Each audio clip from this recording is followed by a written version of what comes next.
of the cleansing of the temple, we are supposed to be thinking, does your temple, does my temple need cleansing? And I think the answer for most of us has to be yes. So let's look at this passage again, and then we'll put a magnifying glass on it to learn some other lessons that might not be obvious. And the Jews' Passover was at hand. Now, the Passover was an extremely important meeting because in the Passover, only those who had allowed themselves to be covered by the blood of Jesus were saved. If they didn't have the blood on the doorpost, then the oldest child would die. And the whole household really was making a decision. We are going to be under the blood. But of course, the meaning of that had been lost by this time. And Jesus went up to Jerusalem and found in the temple those that sold oxen and sheep and doves, and the changers of money sitting.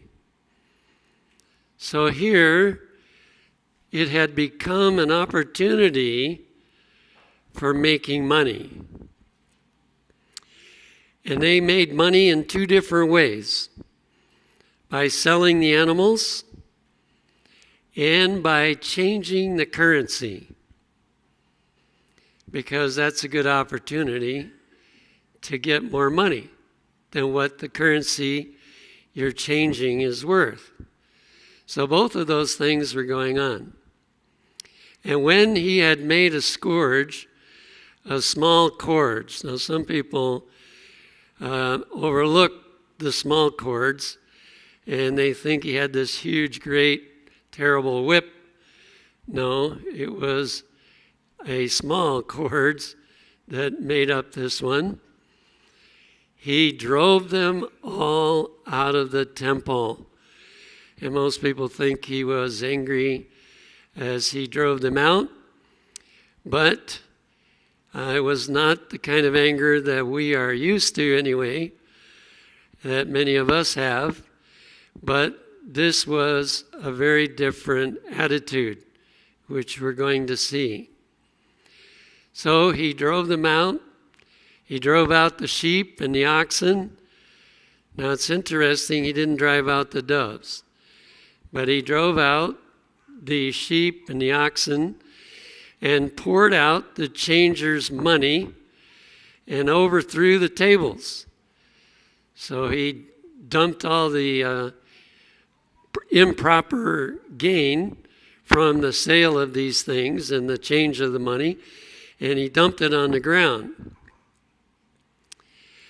And said unto them that sold doves, take these things hence. Make not my Father's house an house of merchandise. This was not the purpose of the temple. The purpose of the temple was a place where people would receive the presence of God, and that they would come expecting to receive the presence of God. But all of that was eclipsed by the traffic of what was going on. And so Jesus was forced. He didn't enjoy having to do this, but he was forced to try to return his temple to what it was supposed to be.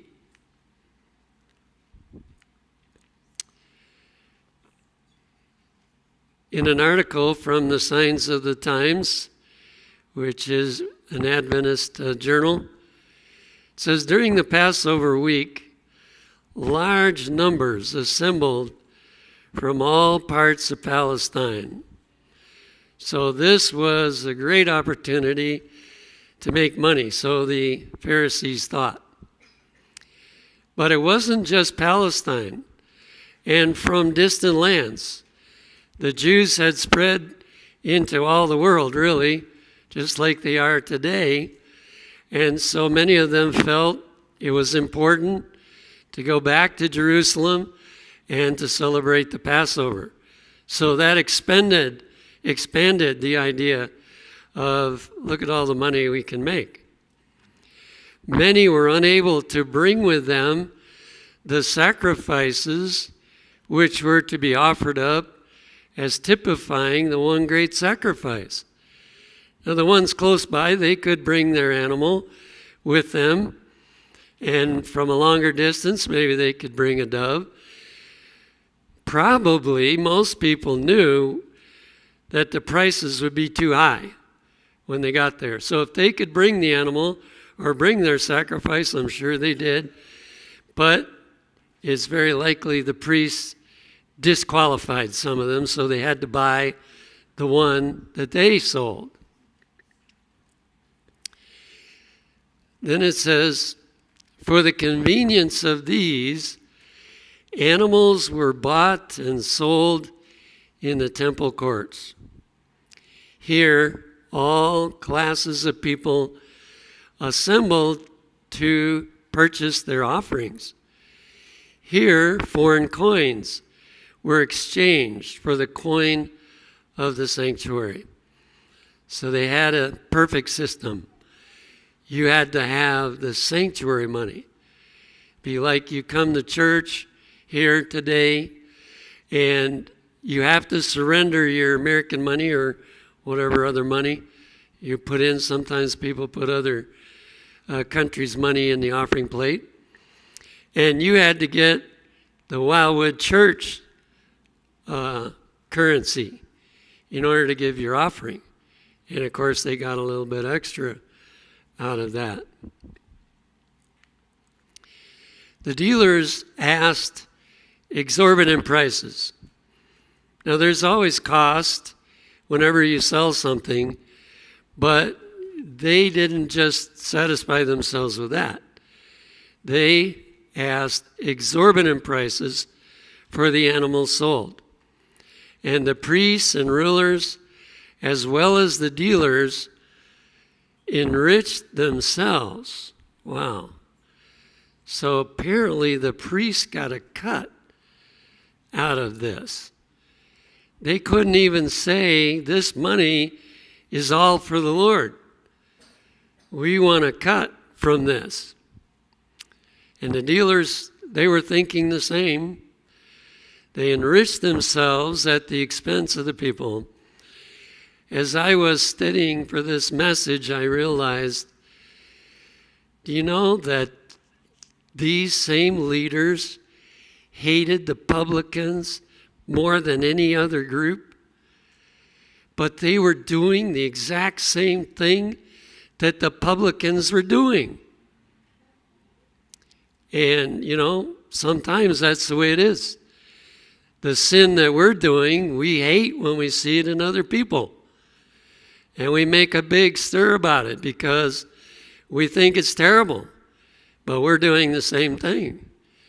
So that's a warning. There's many warnings as we look at this story to not be doing what they're doing, what they were doing. It says, they gathered riches by selling to the worshipers who had been educated to believe that the blessing of God would not rest upon their children or their lands if they did not offer sacrifice. So they taught the people, if you want God's blessing, you've got to give a sacrifice. For some people, they couldn't afford to do that. And so, of course, they felt they couldn't get the blessing.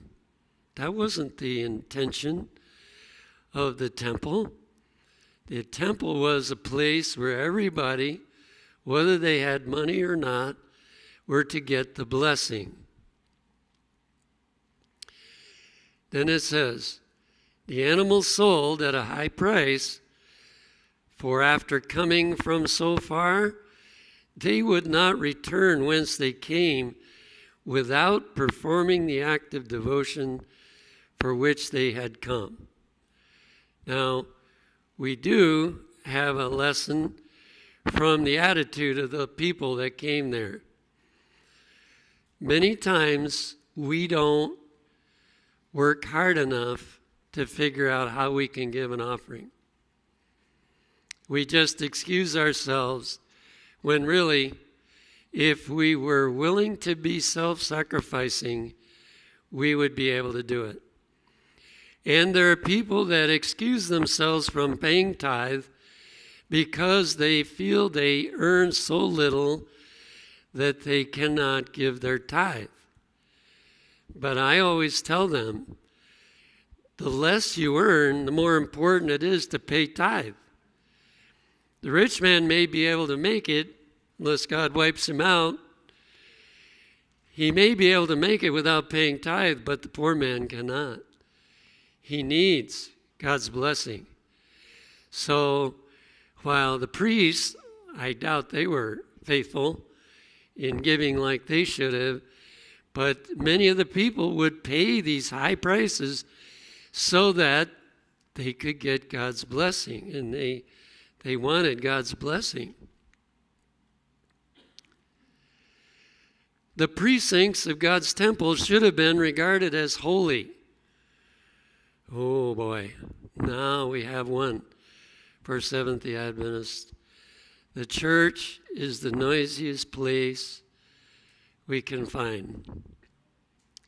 But the temple was supposed to be regarded as holy. This is holy ground. This is where you take off your shoes, not literally, but as in regard to our attitude, in regard to what we talk about. Now, I don't think we have to never talk about anything in the church, but it should be carefully done, and it should be the proper subject. Because if we talk about things that don't belong in the temple, we're doing what was being done back then. Why? Because the temple was dedicated to the Almighty and should have been jealously guarded. So the leaders of Israel, instead of figuring out how they could make money out of this, they should have been trying to figure out how can we make the temple a holy place, a place where people find God, where changes take place in their lives. But in contrast to this, it was made a marketplace and a house of merchandise. Well, we've kind of stayed away from that, I think, in the Adventist church. I've grown up in the Adventist church all my life, but I've seen some things that don't sound quite right being done in the church as far as selling things. But, we have at least listened that much to it, but there's other areas actually that are more important. This one is from the Signs of the Times, too. The priests and rulers should have kept the fear of God before their eyes. They were supposed to be the examples of what it means to make this place holy. The buying and selling should have been carried on with an eye single to the glory of God. So the providing of animals for sacrifice was not a bad thing, because as we read, they couldn't take their animals with them. It wasn't a bad thing, but here's how it should have been done. The dealers should have sold their oxen, sheep, and doves at a just price. This was not a money-making situation. They were to sell it. At the very least, they could do it. Then it says they should have been able to appreciate the situation of the purchasers and been willing to help those who are not able to buy the required sacrifices. So as they talked to the different worshipers, they would discover they don't have the money. They can't pay that price. So they needed to have a fund or a way so that they could give it to them for less. Or maybe just plain give it to them. But this they did not do. Now, because we don't sell animals and we don't sell tickets, we're not, doing that. But sometimes Adventists are known as selling things for too high a price. And some people even don't want to buy things from Adventists because of how much they want for it, or how much, they're charging when it's not actually worth that. There are things wrong with it, for instance, and they didn't say anything about it.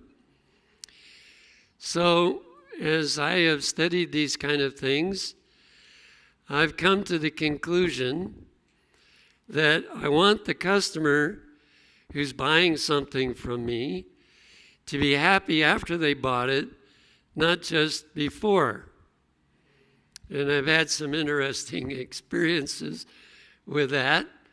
The last one I had, person purchased the vehicle. They were completely happy with it. But apparently they failed to talk with their wife. So after I had changed the title of the vehicle in their name, they came back and said, I want to give it back to you.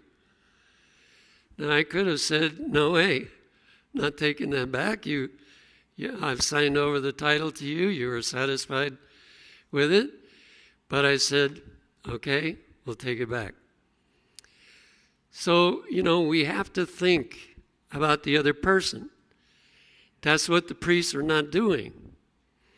And there are lessons in all the stories of Jesus, in all kinds of areas, to really help us so that we don't make the same mistake just in a different way.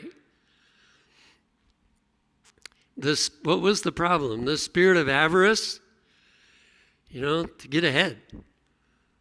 Well, what if we get ahead on earth, but we don't make it to heaven? Have we really gotten ahead? No.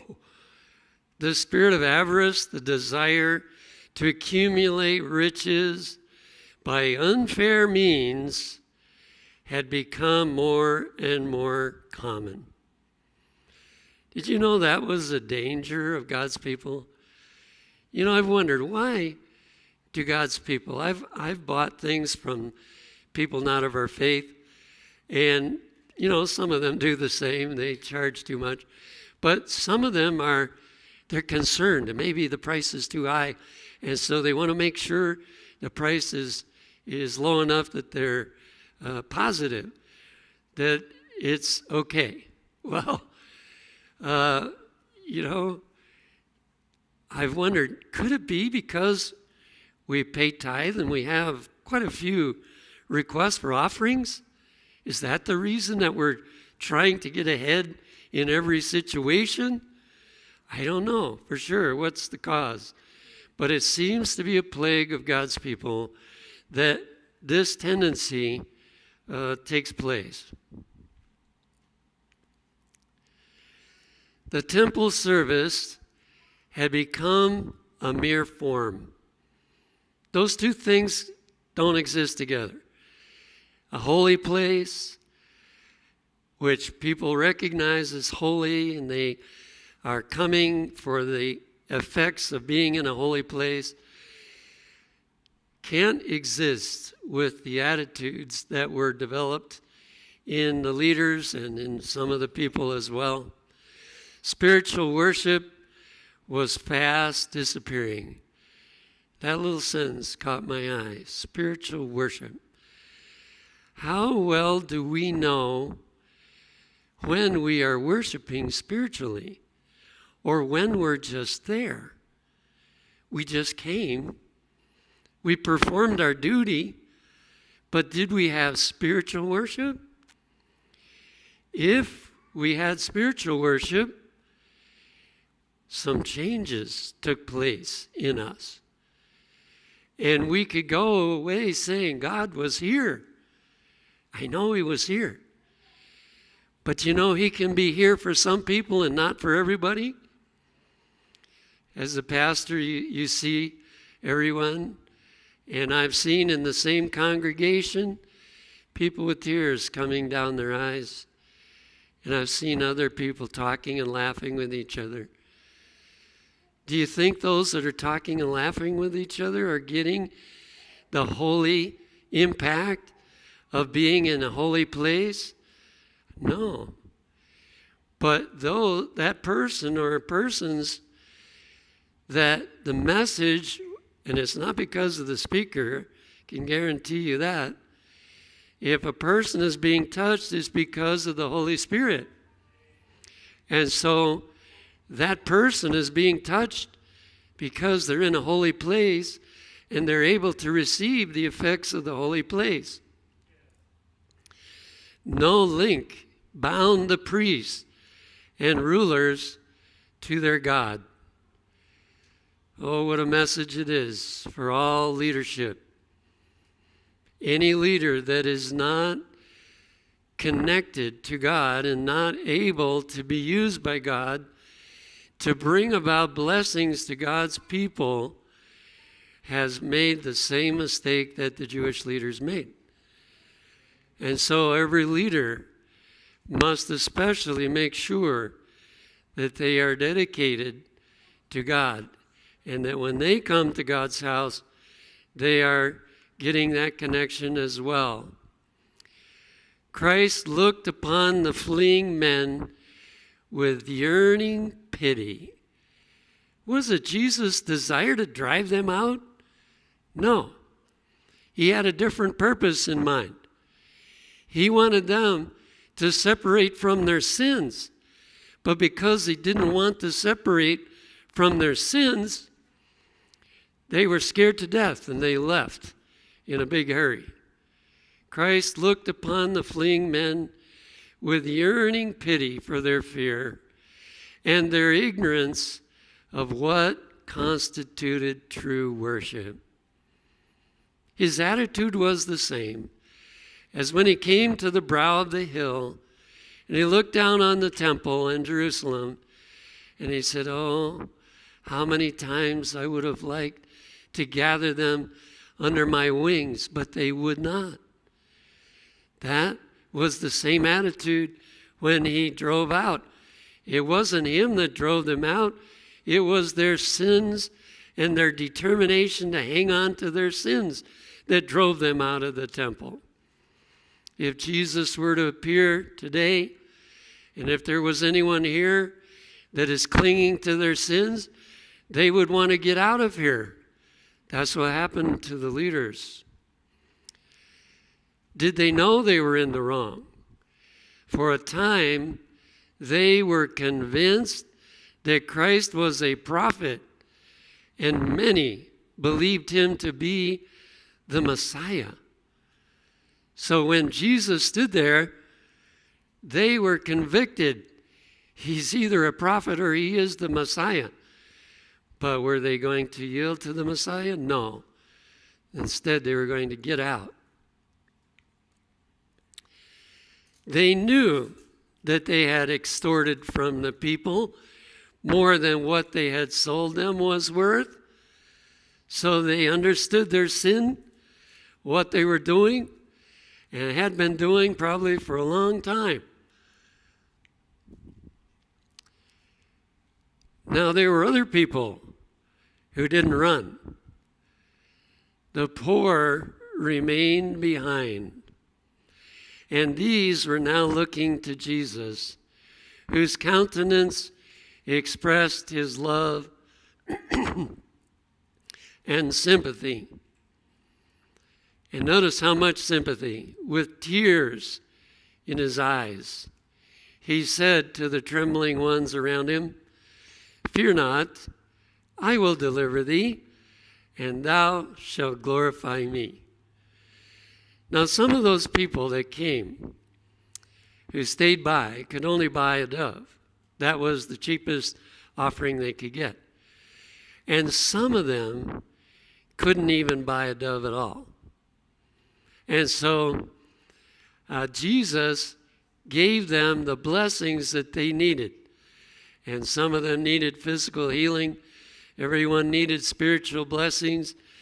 And so he gave all those things at no charge to them because he wanted them to understand that God doesn't go by how much money you have, but what do you desire? If you desire his blessing, if you desire him to work in you, he will do it. And this testimony was very powerful for a whole lot of those people. By expelling those who were profaning the temple of God, Christ taught that a mere profession of religion is nothing in the sight of God. How much is coming to church on a regular basis as a form, how much is it worth? Nothing. Many Seventh-day Adventists put their trust in the fact that they go to church, they keep the Sabbath more or less holy, and they pay their tithe. But if that's only a form, and it doesn't come from a heart that has been changed by the power of God, it is worthless in God's sight.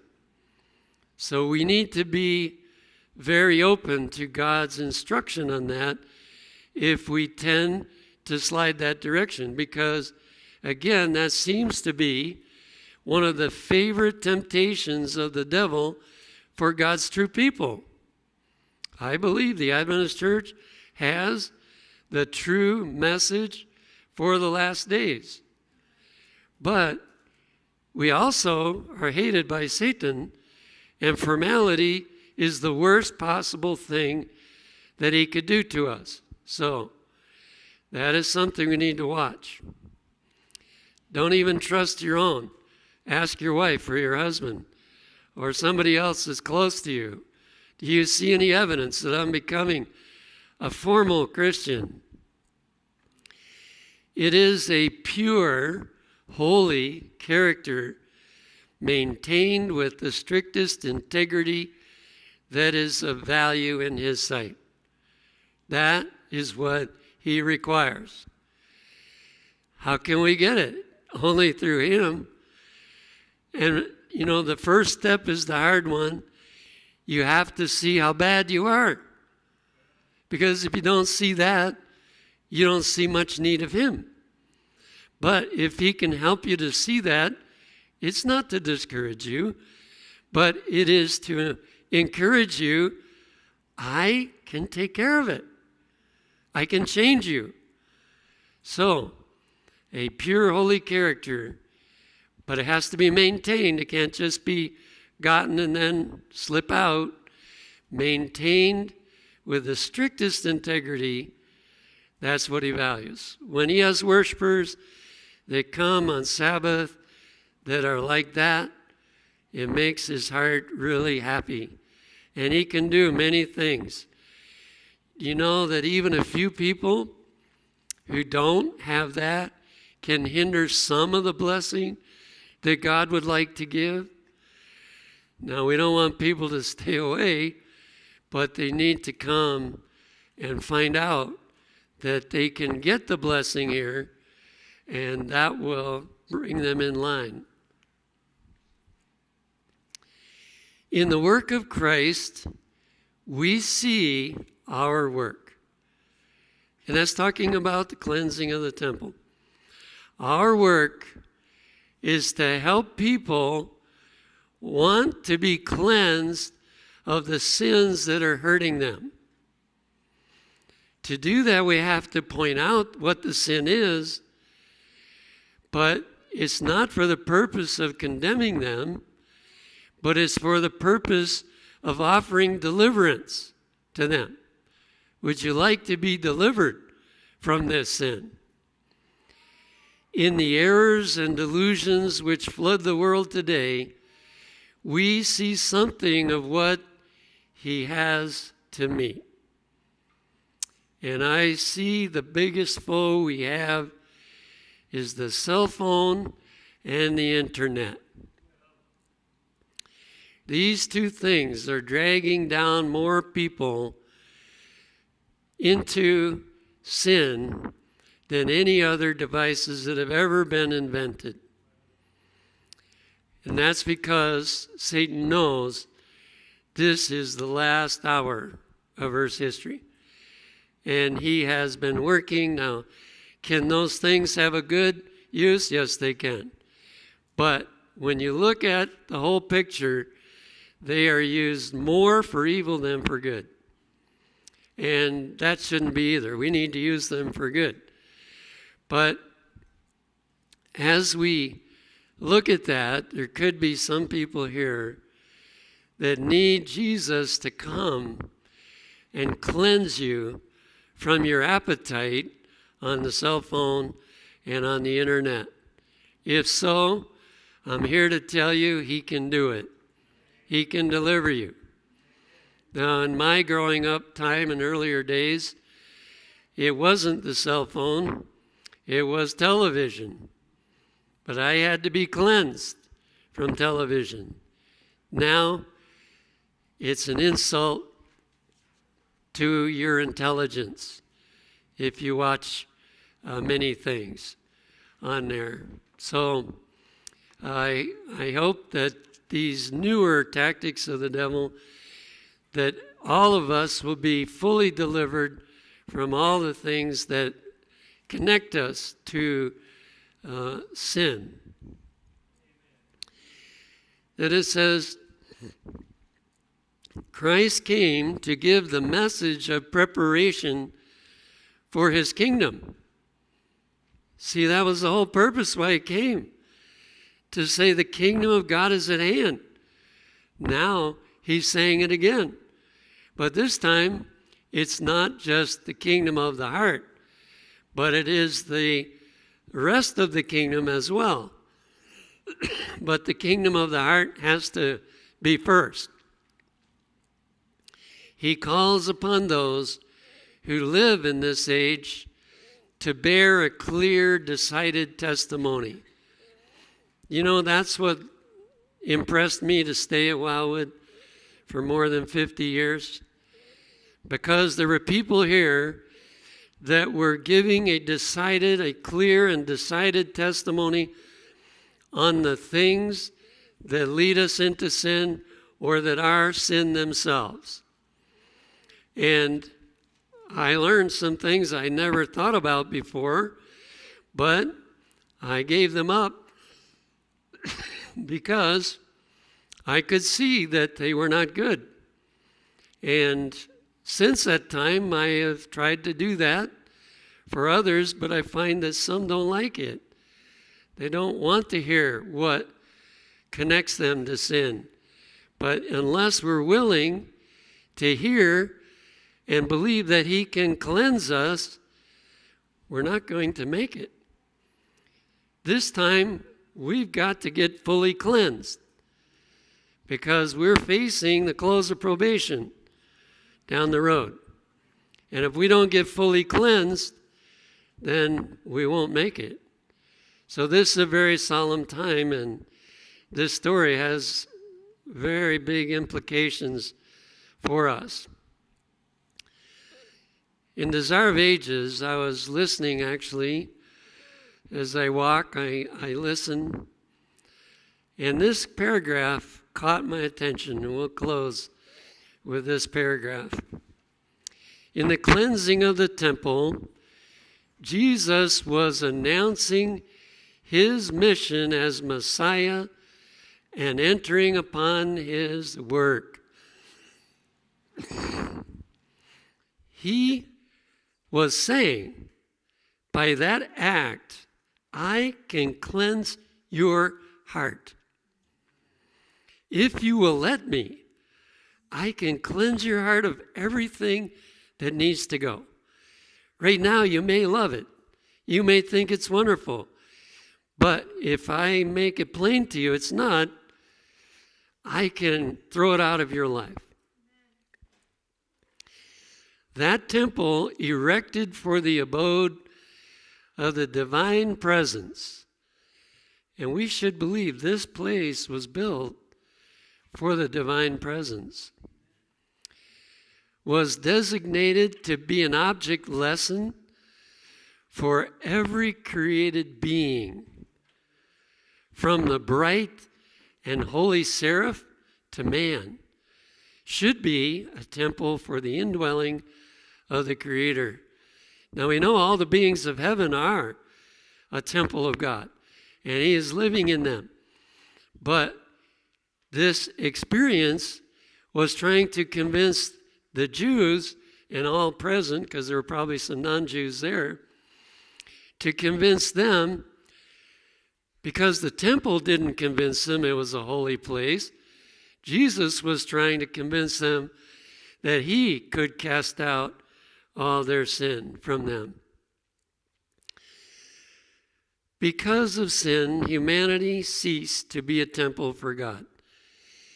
The instant that Adam sinned, and of course, same thing happened to Eve, the instant that that happened, he lost being the temple of God.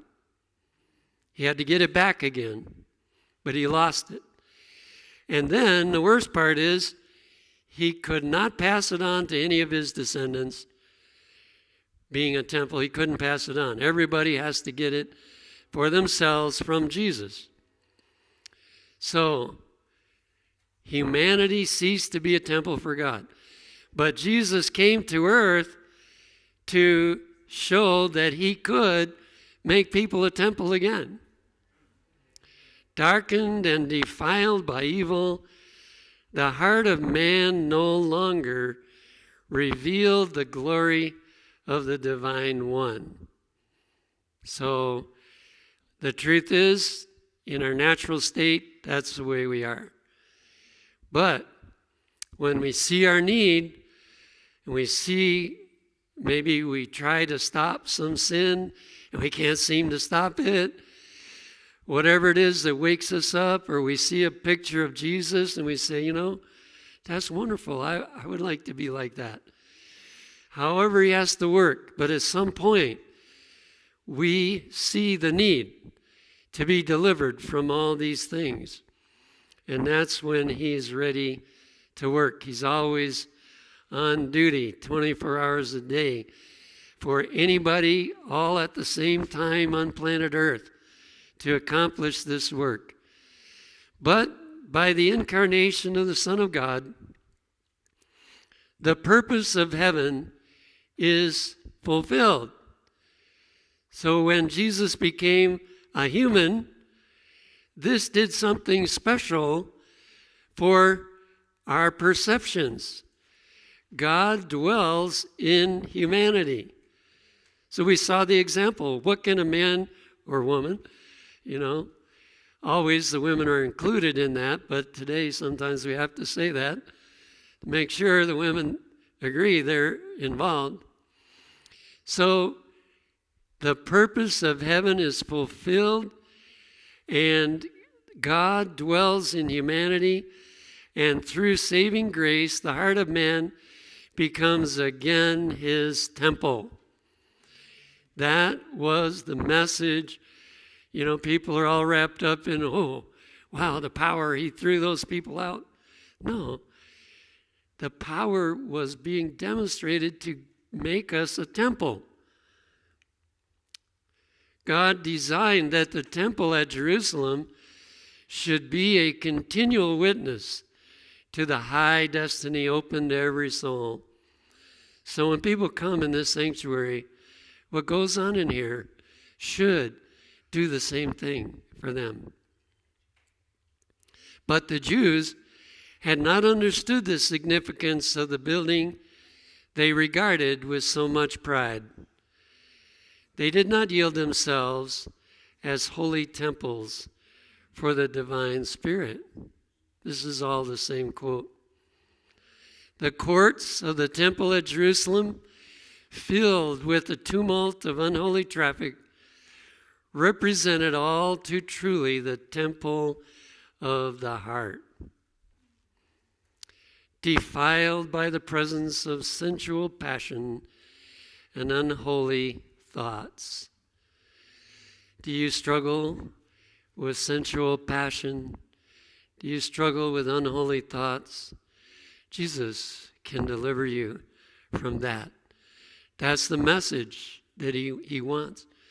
Some people even adjust and think it's okay as long as I don't do it. It's okay to have sensual thoughts. No, it's not okay. When he delivers even the desire to think those kind of thoughts. And then it closes with a few other areas. In cleansing the temple from the world's buyers and sellers, Jesus announced his mission to cleanse the heart from the defilement of sin. That was the sentence. When I listened to that chapter, that was the sentence that burned into my mind. Jesus was announcing to everybody that was present, the Pharisees, and we don't often tell the whole story. After the resurrection, there was 5,000 of those leaders that accepted Jesus. And there's probably more later on. So what Jesus was doing on that occasion worked even for many of them. Jesus announced his mission to cleanse the heart from the defilement of sin. And then it gives a few others. From the earthly desires. If our desires are similar to those that are not Christian, shouldn't that be an alarm in us? Earthly desires. And one of the top ones for them is making money, to where places like Wildwood are without workers in areas where they need workers, because people don't want to have that small of a salary. And sometimes people that are here get discouraged with this kind of salary, although it's better than what most people think it is, because it's just done in a different way. But those earthly desires, we can be cleansed from those. Then there is the selfish lusts. Probably the biggest one in that category is to be somebody, to be really considered an important person, and to do those things, to try to become an important person. The selfish lusts, the evil habits. All of us have evil habits. You might not know some of the evil habits that you have.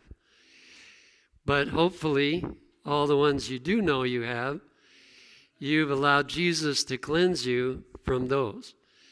But if they're not gone, I believe this would be a great opportunity to offer to you that privilege. Because Jesus is here, and he stands ready to deliver you from any of those things. Sensual passions, unholy thoughts, earthly desires, selfish lusts, evil habits. All of those things keep us from having the kind of heart that can really be blessed when we come to church or in our private devotions, where we can really be blessed. And so we're going to sing our closing song. But at the end of that, if the Holy Spirit has spoken to you that you have something you want Jesus to cleanse you from, you need to be specific about this, not just general. Unless you feel you're not converted, then you need it in general. But if there's something, maybe you've even been struggling with it, but you can't seem to gain the victory over it, why not let Jesus cleanse you from that today? He's able to do it, and he wants to do it. You can see he wanted to do it for the worst. The Pharisees were the worst because of their pretensions, but he wanted to do it for them, so he wants to do it for everyone. So